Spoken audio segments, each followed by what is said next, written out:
안녕하세요. 변방 목사의 아침 묵상 2021년 12월 6일 월요일 아침입니다. 12월 첫 주를 보내고 이제 또 한 주간을 시작하는 날, 오늘 고린도전서 10장 14절부터 22절 말씀을 통해서 겸하여, 이런 제목으로 함께 말씀 묵상의 은혜를 나누겠습니다. 바울은 고린도 교회가 교만하여서 우상 숭배의 길로 가지 않기를 바라면서 지난번에 바로 앞절에 그 앞에서 선줄로 생각하는 자는 넘어질까 조심하라. 고린도 교회가 하나님의 은혜 아래서 서 있으면서 나름대로 그 선을 어디까지 지켜야 하는지를 잘 이해하지 못하고 이제 교만에 빠져서 음행의 죄악들, 또 원망하는 일들, 하나님을 시험하는 일들, 다양한 또 그리스도를 나누어서 분열하는 일들, 이 모든 것들이 사도 바울은 그들이 그 교만하여져서 그렇게 섰다고 생각하기 때문에 그런 일을 벌였다. 그렇게 말씀을 해놓고 오늘 이제 그런 마음을 따라서 14절에 이렇게 말씀을 하고 있습니다. 그런즉 내 사랑하는 자들아 우상 숭배하는 일을 피하라. 여기서 우상 숭배하는 일이라고 하는 이 표현은 이교도의 축제에 참여하는 것을 말한다고 합니다. 그 고린도인들이 고린도라고 하는 지역적인 특성 속에서 이제 세상의 방식대로 살다가 이제 하나님의 방식으로 살아가는 그리스도인이 되었지만, 여전히 그들은 그 교회 안에서 그리스도의 법을 따른다고 하면서 세상 가운데서 세상의 어떤 문화 속에서 구별됨이 없이 살아가는 모습을 가지고 있는데, 그 중에 가장 초점이 되는 게 우상 숭배의 일에 참여하고 있었다는 거죠. 이 부분이 그냥 그들이 또 그 하나님을 섬기면서 우상을 섬겼다라고 하는 개념보다도 당시에 만연된, 고린도에 만연된 또 해상 무역을 하는 그런 사람들, 무역을 하는 사람들, 다양한 그 상인들의 길드 조합 속에서 이 우상 숭배들이 당연하게 있는데, 그 속에 크리스찬들이 그냥 어쩔 수 없이 당연하게 참여하고 있는 이런 모습들을 포함하고 있는 이야기라고 생각이 됩니다. 여기서 우상숭배를 피하라고 하는 이 피하라는 단어는 거기를 달아나라, 그 자리에 참여하지 말고 그걸 피해야 한다, 이런 의미죠. 이 부분을 유진 피터슨 목사님은 메시지 성경에서 이렇게 번역을 합니다. 그러니 사랑하는 친구 여러분, 사람들이 하나님을 어떤 대상으로 전락시켜 이용하거나 통제하려는 모습이 보이거든 할 수 있는 한 속히 그 모임에서 빠져나오십시오.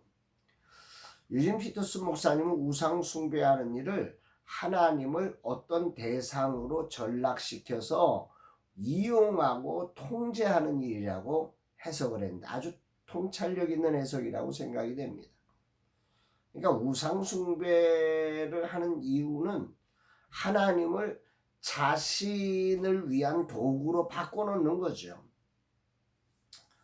하나님의 말씀을 따르지 않고 자신들의 안위를 위해 필요를 따라 이용하고 통제하는 것이 우상 숭배라고 유진 피터슨 목사님은 해석을 하고 있는데, 이게 참 오늘 아침 큰 묵상의 주제가 됩니다.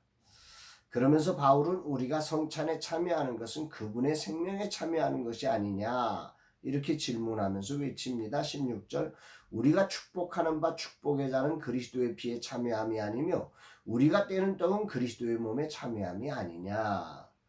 여기에 대해 유진 피터슨 목사님은 이 부분에 해석을 곁들인 번역을 통해서 성찬의 의미를 이렇게 해석을 하고 있습니다. 여럿인 우리가 하나가 되는 것은 빵이 하나이기 때문이다. 그리스도가 우리 안에서 조각조각 나는 것이 아닙니다. 오히려 우리가 그분 안에서 하나가 되는 것입니다. 우리가 그리스도를 우리의 모습으로 축소시키는 것이 아니라 오히려 그리스도가 우리를 그분의 모습으로 끌어올리십니다.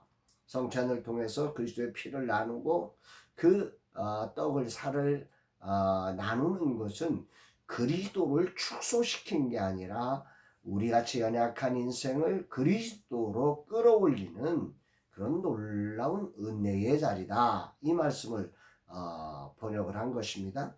성찬의 잔과 피를 나누는 것이 바로 그런 의미라고 하는 것, 이것이 아주 매우 통찰력 있는 해석 같습니다. 우리가 떼는 떡은 그리스도의 몸에 참여함이 아니냐, 이 말의 의미를 유진 피터슨 목사님은 정확하게 해석을 한 것입니다. 성도가 된다는 것, 그것은 바로 우리가 그리스도의 모습으로 끌어올려지는 것입니다. 그 성찬에 참여함으로 말미암아서 우리는 그리스도의 그 능력의 어떤 일정 부분을 받은 게 아니라 우리가 그리스도께서 우리를 그리스도의 사람으로 그리스도의 영광으로 우리를 끌어올리시는 사건이라고 이렇게 말씀하고 있는 거죠. 그러면서 바울은 구약의 백성들을 예로 들면서 하나님의 제단에 바친 제물을 먹는 사람은 하나님의 활동에 참여한 사람이 되었음을 상기시키면서 우리의 신앙이 그리스도의 성찬에 참여했다면 이제 하나님의 일에 참여함이 마땅하다고 강조하는 거죠. 21절, 너희가 주의 잔과 귀신의 잔을 겸하여 마시지 못하고 주의 식탁과 귀신의 식탁에 겸하여 참여하지 못하리라. 여기 중요한 표현은 겸하여라고 하는 단어입니다. 고린도 교회는 교회 안에서 성찬을 행하고 또 사회에 만연된 우상숭배의 자리, 특히나 이권이 개입된 우상숭배의 일에 자연스럽게 참여하고 있었던 것을 바울은 지적하고 있습니다. 메시지 성경은 이 부분을 이렇게 번역을 합니다. 여러분은 둘 다 가질 수 없습니다. 여러분이 한 날은 주님의 잔치를 벌이고 이튿날에는 마귀들과 잔치를 벌일 수 없습니다. 주님은 우리의 전부를 원하십니다. 신앙은 우리의 필요를 따라 이 모양 저 모양으로 할 수 있는 게 아닙니다. 하나님은 우리의 전부를 원하시는 분입니다. 성찬을 통해 그리스도의 피와 살에 참여한 사람은 온전히 그리스도의 일에 참여한 사람이라고 정의하며 바울은 그런 사람들은 세상과 구별된 삶으로 세상을 살아내야 한다고 말씀하고 있습니다. 성찬에 참여하여 피를 나누고 떡을 나누는 것은 그리스도를 조각조각 나누어 가진 것이 아니라 그분의 생명에 참여한 것이며 연약한 우리를 그리스도가 그분의 모습으로 끌어올릴 것이라는 해석이 오늘 아침 큰 감동과 확신으로 제게 다가오게 됩니다. 아멘입니다. 세상을 살면서 하나님과 세상을 겸하여 섬기는 것이 잘 사는 것이라고 생각하는 시대를 우리는 살아가고 있습니다. 그래서 그리스도를 따르는 모습을 세상 가운데서 감추어 버립니다. 그러기에 세상의 축제 속에 내 모습을 감춘 채 참여하는 거지요. 이것이 바로 고린도 교회의 모습이었습니다. 오늘 주님은 무엇을 내게 말씀하시는 것인가? 겸하여라는 단어가 초점이 됩니다. 그리스도를 따르는 이들은 겸하여 그리스도와 세상을 섬길 수 없습니다. 세상이 그리스도가 아닌 우상을 섬기려 할 때 우리는 피해야 합니다. 지금 세상은 정말 우상 숭배 일이 만연된 세상 속에 거하고 있습니다. 이런 세상에서 믿음을 지키며 살아가는 일이 매우 위험합니다.